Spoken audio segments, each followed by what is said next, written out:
E nós começamos te contando que chegou o dia da votação da tão falada reforma tributária. O presidente da Câmara dos Deputados, Arthur Lira, afirmou que o projeto vai entrar na pauta de hoje. A sessão começa à tarde e até lá muitas negociações podem acontecer entre as lideranças dos partidos, a mesa executiva e o próprio governo federal. É possível que vários pontos do projeto considerados polêmicos ou que estão desagradando governadores e prefeitos, como a formatação do Conselho Deliberativo, sofram alterações. O governador Ratinho Júnior chegou a apresentar uma pauta de reivindicações para os deputados da bancada que representa o Estado em Brasília. O coordenador da bancada paranaense, o deputado Toninho Wandischer, disse que esse é o momento de corrigir as falhas na tributação brasileira. E por isso, grande parte dos deputados do Paraná vai votar favoravelmente.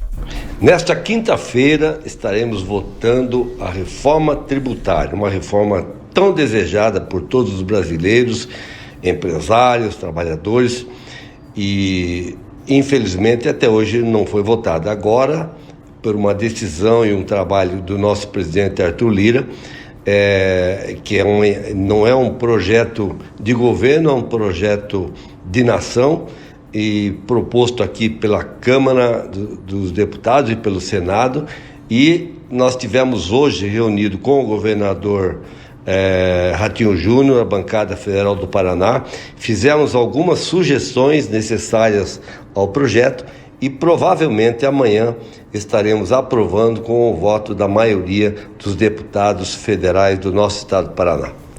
O deputado Aliel Machado, que é da base de Lula, também está certo de que haverá aprovação pela maioria. Ele disse que a reforma vai trazer justiça fiscal e tirar a burocracia que prejudica novos investimentos no país. Acredito eu que essa é uma das principais reformas para que a gente possa corrigir o sistema injusto, burocrático e atrasado. A atual legislação é uma colcha de retalhos que trava o empresário, que beneficia o mal pagador. Com a atual proposta, nós vamos ter um incentivo para setores da economia que preservam e cuidam do meio ambiente. Temos a novidade do cashback para as classes menos favorecidas, ou seja, devolução de dinheiro sobre impostos que são pagos. E vamos ter a cobrança de PVA para jatinhos, iates e lanchas. Temos a possibilidade de ter uma cesta básica nacional. Hoje nós temos um passivo tributário sendo discutido na Justiça na casa dos trilhões. Nós temos setores da indústria, setores produtivos que preferem não produzir para não mudarem de alíquota. Por isso,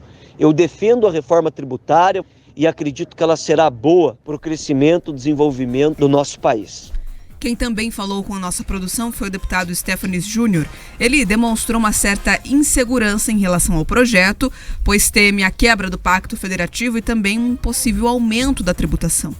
A preocupação que eu tenho é com relação à centralização da tributação em Brasília, quebrando o pacto federativo brasileiro. A princípio isso vai ser resolvido com a questão tecnológica e também com relação à carga tributária não aumentar. O Paraná, que tem muita questão da agricultura, os serviços são muito fortes e mesmo a indústria, a preocupação é que não aumente o custo de vida das pessoas. Nós estamos cuidando disto e acreditamos que vamos chegar num consenso. É claro que ainda vai haver um tempo de adequação e também vai haver um fundo de compensação, porque cidades como Curitiba e outras grandes cidades podem perder a arrecadação no primeiro momento. A reforma é muito técnica e não é uma reforma de governo, é uma reforma de Estado brasileiro. Por isso, eu quero que a reforma tributária aconteça, mas a minha preocupação é que ela seja bem feita. Para o presidente da Comissão da Agricultura na Câmara Federal, que é o deputado Tião Medeiros, o assunto é complexo e delicado e pode também impactar o setor. Por isso, várias questões precisam ser esclarecidas até o momento da votação. A preocupação é muito grande, porque são muitos detalhes, são muitas mudanças, são vários impostos que serão unificados e qual é o tamanho do reflexo disso tudo. E especialmente na bancada do agro, como eu faço parte, nós temos uma preocupação muito grande. Qual o tamanho, da isenção da faixa de não tributação do produtor rural, os aproveitamentos de crédito, os insumos, como a cadeia vai ser impactada. Então, como são muitas dúvidas, pontos que ainda não estão esclarecidos, então a gente tem conversado muito com os segmentos, com os setores impactados e, sobretudo, com o relator. Enquanto seguem essas tentativas de negociações para mudar alguns pontos do projeto, o governo federal empenhou em um só dia cerca de 2 bilhões e 100 milhões de reais em emendas para os deputados. A reserva do valor foi feita na terça-feira. Questionado se o governo tem liberado emendas parlamentares para facilitar a aprovação da reforma, o presidente da Câmara, Arthur Lira, disse que se trata de um instrumento lícito e constitucional. Para ele, esse é um assunto republicano e não é proibido. Lira afirmou que a liberação de emendas parlamentares é algo inerente ao jogo político. Ele disse, abre aspas, o governo está ciente dos compromissos que fez em relação à execução orçamentária de 2023, fecha aspas. A gente tem também mais aqui análises a respeito da reforma tributária. O primeiro secretário da Assembleia Legislativa do Paraná, Alexandre Cury, do PSD, também comentou sobre a necessidade da reforma não tirar a autonomia dos estados e municípios. Olha, é fundamental que todo esse movimento que busca garantir que o texto da emenda constitucional sobre a reforma tributária seja aprimorado, principalmente nos aspectos que garantem a manutenção de uma maior autonomia para os estados, para os municípios e que também não tirem mais recursos do nosso estado, o estado do Paraná. Vale aguardarmos para ver o texto final, claro, e também seguir atentos sobre as leis complementares que vão consolidar os detalhes dessa reforma. É um momento importante para o Brasil, é uma reforma essencial que pode ajudar a simplificar o ambiente para o setor produtivo. Mas, ao mesmo tempo, a reforma não pode manter prefeitos e governadores atrás de recursos federais ou emendas parlamentares. Os gestores estaduais e municipais não querem viver de favor, querem uma reforma que lhe dê toda a autonomia e eu, como deputado municipalista, defendo essa reforma, essa autonomia para os prefeitos e governadores. Valeu. Vamos lá então, o texto está em discussão, o texto foi finalizado ainda nesta madrugada, finalizado 90%, que ainda tem coisas a serem acertadas ao longo do dia de hoje, vou falar aqui algumas delas. Mas para dar um panorama geral do que temos até agora, do que foi acertado ainda durante esta madrugada. O principal ponto, que é a questão dos estados e municípios terem autonomia, ficou para um segundo momento. Aí os governadores estão defendendo o texto, entendem a importância da reforma, mas eles foram ali iludidos, eu não estou usando o termo à toa, iludidos por uma promessa de resolver essa questão na lei complementar depois. Por que eu estou falando iludidos? Porque vai se aprovar uma lei genérica nesse ponto e com a promessa de resolver ali na frente. E aí tem o Conselho Federativo, que é a grande discussão, quem vai mandar nesse conselho, que vai se autorregulamentar depois.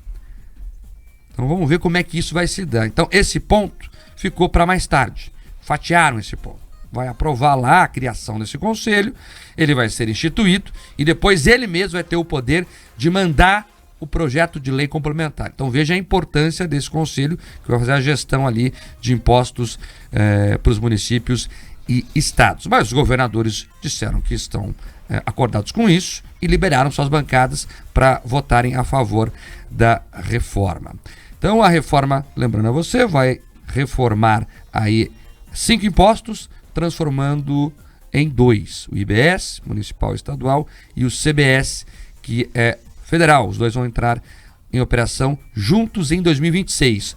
Esse já é um avanço das negociações. Havia muita discussão de quando a reforma de fato começaria a valer. Então, a intenção, pelo menos, do texto que deve ser aprovado hoje é que eles entrem em operação em 2026. E vai ter muita confusão, porque a transição vai até 2033, né? 10 anos. E nesses 10 anos, alguns impostos serão cobrados juntos, porque vai ter resquícios do ICMS, por exemplo, de algumas empresas para trás, e ela vai ter que pagar também os outros impostos. Então, os próximos 10 anos serão de confusão, mas é transição, faz parte do jogo.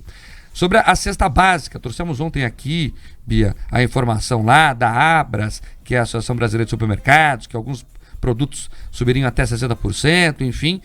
O relatório deixou tributação zero para os itens da cesta básica. E muito daquela discussão. Você veja como é importante fazer pressão. Então, até o relator da reforma, o Aguinaldo Ribeiro, falou, a cesta básica está totalmente de fora, até por causa da discussão que a Abras levantou, então valeu debater isso, porque a cesta básica, pelo menos na promessa, vai ter alíquota zero nos impostos. E essa é uma queda de braço da sociedade com o Ministério da Fazenda, que queria que a taxação fosse reduzida, mas existisse. E o Congresso não vai taxar a cesta básica. Tem uma novidade no texto que é importante para as mulheres, os produtos de saúde menstrual vão ter taxação reduzida em 50%, né? Absorventes, enfim, os materiais de higiene que as mulheres utilizam. Também tem a questão lá do Conselho Federativo, que a gente já trouxe para vocês, e o fundo, né? Que é o grande problema do acordo, né? O governo federal, no texto, propõe ali um fundo de 40 bilhões. Os estados cobram 75 bilhões. E o que é esse fundo? Não vai mais poder ter a chamada guerra fiscal, né? Você dá incentivos fiscais ali para uma empresa estabelecer nesse ou naquele estado. Em compensação, esse fundo vai compensar os estados. E esse fundo vai ser gerido lá pelo aquele Conselho Federativo. Então, a preocupação é, primeiro, mais dinheiro nesse fundo. Os estados querem 75 bi ano, o governo propõe 40. Ainda está sendo acertado o valor final desse fundo. E, para terminar, né, o agronegócio foi atendido, né, vai ter uma política fiscal diferenciada para as cooperativas, vai ter um regime específico para as cooperativas, e as aeronaves agrícolas vão ficar de fora da cobrança do IPVA. Para as empresas, muitas dúvidas. A questão lá do cashback, do imposto que vai retornar, não ficou resolvida, ficou para a lei complementar. Também não ficou resolvido o prazo de ressarcimento dos créditos tributários, ficou para a lei complementar. Então tem algumas dúvidas que eles vão deixar para depois. Mas houve avanços no texto, Pedroso, é importante dizer isso, e ao que tudo indica, a reforma será aprovada. Ela é uma emenda constitucional, precisa de quórum qualificado, precisa de mais de 300 deputados votando nela, mas o Arthur Lira está confiante que vai passar. O Arthur Lira e todos os atores políticos, as lideranças políticas com as quais eu conversei, estão confiantes que o texto avance. Por 2 motivos, tá? Essas questões pontuais, que as pressões levaram, que aprimoraram o texto, deixaram esse monstrengo menos feio. Então isso foi importante para que alguns parlamentares conseguissem ali aderir. Mas a gente não pode esquecer do caminhão de dinheiro que foi entregue. O que aconteceu? Eu conversei com alguns assessores de governadores aqui do estado, de outros estados, e o que eles me falaram? Olha, a partir do momento em que teve o rolo compressor da presidência da Câmara, o dinheiro ali da Casa Civil, o dinheiro do orçamento federal, lubrificando as emendas parlamentares, principalmente PP, PL, parte do Republicanos, o que aconteceu? Se percebeu que a reforma ela estava já tendendo a acontecer, então os governadores falaram, olha, se essa coisa vai andar, então a gente precisa deixar ela um pouco menos feia. E é isso que está acontecendo. Então, você tem ali algumas mudanças cosméticas, outras mudanças importantes, mas o principal é que o risco e a incerteza elas continuam. Principalmente porque na lei complementar, por que a gente tem falado isso? Olha, tem que estar atento à lei complementar, o Marco chamou atenção isso, a gente escutou parlamentares falando disso. Porque ali a necessidade da quantidade de votos é menor. A emenda constitucional precisa de 308 deputados em 2 turnos. A lei complementar não, ela precisa de uma maioria, né, maioria da casa, mas não uma maioria qualificada de 2/3. Então assim, vale a atenção sim, porque Marco, nesse momento eles falam dessa isenção da cesta básica, mas daqui a pouco eles vão começar a discutir quais são os itens que compõem a cesta básica do brasileiro. Então, começa uma segunda rodada de briga, alguns vão dizer que o leite tratado representa, outros vão dizer que não. Enfim, tem várias coisas ainda que a gente precisa acompanhar para não sairmos prejudicados. Os principais pontos o Marco elencou, que é a questão da distribuição do fundo e o sistema de gestão desse conselho. Então ainda teremos muitas brigas, muitas disputas, mas o tema deve sim avançar e tem muito parlamentar rindo de orelha a orelha com dinheiro livre agora para distribuir, empenhando para sua base. Sabe Deus como. Agora, é importante falar, Pedro, isso sempre aconteceu. Sempre. Aconteceu no governo Bolsonaro, no governo Temer, nos governos petistas, no governo FHC. É o jeito equivocado da democracia brasileira trabalhar. Daí eles inventam uns termos lá para enganar trouxa. Um governo de coalizão. Mentira, toma lá da cá. dá o meu aqui que eu entrego o teu lá. E é isso, infelizmente. Agora, nunca se viu um volume de recursos tão grande. Um volume de recursos tão grande. E isso não pode ser confundido também com as emendas parlamentares, que são direitos dos deputados, é aprovado em lei. Isso é extra, tá? Tem muita coisa ali que é extra, né, que serviu ali de elemento para cativar os deputados para a ideia. É Brasil.